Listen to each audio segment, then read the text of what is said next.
ဦးဇင်းတို့ဘုရားလောင်းကြီးကတခုသောဘဝမှာသားတစ်ယောက်သမီးတစ်ယောက်ထွန်းကားတော့အဲ့ဒီသားကမိန်းမရတော့ချွေးမလည်းရှိတယ်အိမ်မှာခိုင်းဖို့ရှိဖို့ကျွန်မလေးတစ်ယောက်လည်းရှိတယ်အဲ့ဒီတော့ဒကမာကြီးရဲ့သားရဲ့သမီးရဲ့ချွေးမရဲ့ကျွန်မရဲ့ဆိုပြီးတော့အချမ်းရ9ယောက်နဲ့နေတာအဲ့ဒါဘုရားလောင်းကြီးကသဘောပေါက်တယ်ဘဝဆိုတာ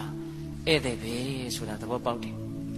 သူသဘောပေါက်တယ်လို့သူ့ရဲ့လက်အောက်ငယ်သားမိသားစုတွေသဘောပေါက်ပါစေဆိုပြီးတော့အမြဲတမ်းဆုံးမတယ်ဘဝဆိုတာဧည့်သည်ဟောဒီလောကဇေယျဘောကအချိန်မရွေးဆင်းသွားကြရမှာဇေယျကိုဆွဲလန်းမာတယ်ဆိုလို့လေကိုနေခြင်းတလောက်နေခွင့်မရှိအဲ့ဒီလိုဆုံးမတာ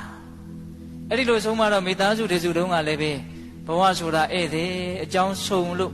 အကြောင်းကြုံလို့လမ်းပြီးတော့ဆုံကြတာဘယ်ချိန်မှကွဲသွားကြမယ်မသိဘူးလို့အမြဲတမ်းစဉ်းစားရတယ်အဲ့ဒီလိုနေရင်းနဲ့ဒီနေ့တော့လေတော်ထဲမှာဦးဇင်းတို့မိုးဦးလေဦးကြနဲ့ဒူပါရဲ့အမိုက်တွေစုပုံပြီးတော့မီးရှို့စိုက်ဖို့ပြိုးဖို့ပေါ့လေအဲ့ဒီလိုမီးရှို့ရင်လည်းသားဖာနှစ်ယောက်အလုပ်လုပ်ရင်းနဲ့သားလေးကိုတောင်ပေါ်တွေကမွေကမီးကိုမှုန်ပြီးတော့ထွက်လာပြီးတော့နောက်ကနေရုတ်တရက်ကြိုက်လိုက်တာအဲ့ဒီနာကျင်ပွဲချင်းပြီးလဲပြီးတော့သေရှာတယ်အဲ့ဒီတော့ဘုရားလောင်းတကာကြီးကလေနီနာချင်းအိမ်ပြန်မဲ့လေနီနာချင်းကိုမှားတယ်ဟေးတို့အိမ်ကအမေကြီးကိုပြောလိုက်ပါအခါတိုင်း2ယောက်စာယူနေကြပို့နေကြထမင်းကိုဒီနေ့1ယောက်စာပဲလာပို့ပါလို့ပြောလိုက်ပါအခါတိုင်းထမင်းလာပို့ရင်1ယောက်ပဲပို့တာဒီကနေ့တော့အိမ်ရှိလူကိုတတ်တရရဖီးလိန်ပြင်ဆင်ပြီးတော့လာပြီးတော့ပို့လိုက်ပါလို့ပြောလိုက်ပါပန်းနန္တာလက်ဆွဲခဲ့ပါလို့ပြောလိုက်ပါ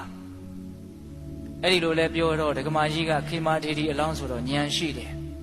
ဟေးမင်းကိုပြောလိုက်တာဘယ်သူပြောလိုက်တာလဲအဖေကပြောလိုက်တာလားသားကပြောလိုက်တာလားအဖေကပြောလိုက်တာဩအဲ့လိုဆိုရင်ငါသားလေးတော့ဆုံးရှာပေါ့အိမ်ကနေသိတယ်